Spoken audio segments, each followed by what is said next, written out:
বর্তমানে সবচেয়ে আলোচনার বিষয় হচ্ছে রাসেল ভাইপার। বর্তমানে সবচেয়ে ট্রেন্ডিং যে বিষয়টি সেটি হচ্ছে রাসেল ভাইপার। বর্তমানে সবচেয়ে আতঙ্কের নাম হচ্ছে এই রাসেল ভাইপার। তো চলুন গবেষকরা এই রাসেল ভাইপারের দংশনে মৃত্যু হয় কিনা সে বিষয়ে কি বলছে একটু জেনে আসি। রাসেলস ভাইপারের দংশনে কি দ্রুত মৃত্যু হয়?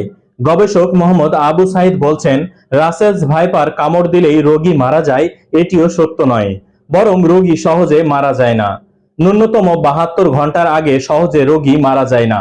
বাংলাদেশে এ সাপের কামড়ের পর 15 দিন পর্যন্ত বেঁচে ছিল এমন তথ্য আছে। বাংলাদেশ টক্সিকোলজি সোসাইটির সভাপতি অধ্যাপক মোহাম্মদ আবুল ফয়েজ সাপের দংশন ও এর চিকিৎসা নিয়ে বই লিখেছেন। সেখানে তিনিও উল্লেখ করেছেন, গোখরো সাপের দংশনের গড় 8 ঘন্টা পর, কেউটে সাপের দংশনের গড় 18 ঘন্টা পর ও চন্দ্রবোড়া সাপের দংশনের গড় 72 ঘন্টা বা 3 দিন পর রোগীর মৃত্যু হতে পারে। বেশিরভাগ ক্ষেত্রে এই সময়সীমার মধ্যে অ্যান্টিভেনম প্রয়োগ করা জরুরি। এই চন্দ্রবোড়া সাপটি হলো রাসেলস ভাইপার। বাংলাদেশের উত্তর পশ্চিমাঞ্চলের কয়েকটি এলাকায়, বিশেষ করে পদ্মা তীরবর্তী কয়েকটি জেলা ও চরাঞ্চলে এর উপস্থিতি লক্ষ্য করা যাচ্ছে। Deep ecology and snake conservation foundation বলছে, দেশের যেসব সাপের সাবকিউটেনাস মিডিয়াম লিথাল ডোজ জানা তাদের মধ্যে এটা সপ্তম। তাই রাসেলস ভাইপার দেশের সবচেয়ে বিষধর বা সবচেয়ে প্রাণঘাতী সাপ নয়। মোহাম্মদ আবু সাইদ 2019 সালে প্রকাশিত Russell's viper of Bangladesh its grooms and threats on human being শীর্ষক গবেষণা যৌথ গবেষকদের একজন। তিনি জানান, দেশের 22 থেকে 24টির মতো জেলার কিছু স্থানে রাসেলস ভাইপারের উপস্থিতি দেখা গেছে। যদিও চট্টগ্রাম মেডিকেল কলেজের ভেনম রিসার্চ সেন্টারের হিসেবে এ সাপ আছে 27টির মতো জেলার কিছু কিছু জায়গায়। তার মতে এটি কোবরা কিংবা কেউন্টের চেয়েও কম প্রাণঘাতী, কিন্তু এই সাপের বিষে নানা ধরনের উপাদান বেশি।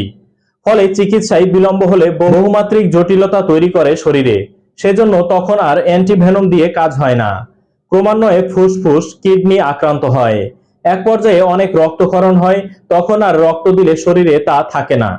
অধ্যাপক ফরিদ আহসানের মতে, রাসেলস ভাইপার কামড়ালে 100 মিনিটের মধ্যে গিয়ে চিকিৎসা নিতে পারলে ঝুঁকি অনেকাংশেই কমে যায়। মিস্টার সাইদ বলছেন, কোবরা বা কেউটে কামড়ালে টেরও পাওয়া যায় না।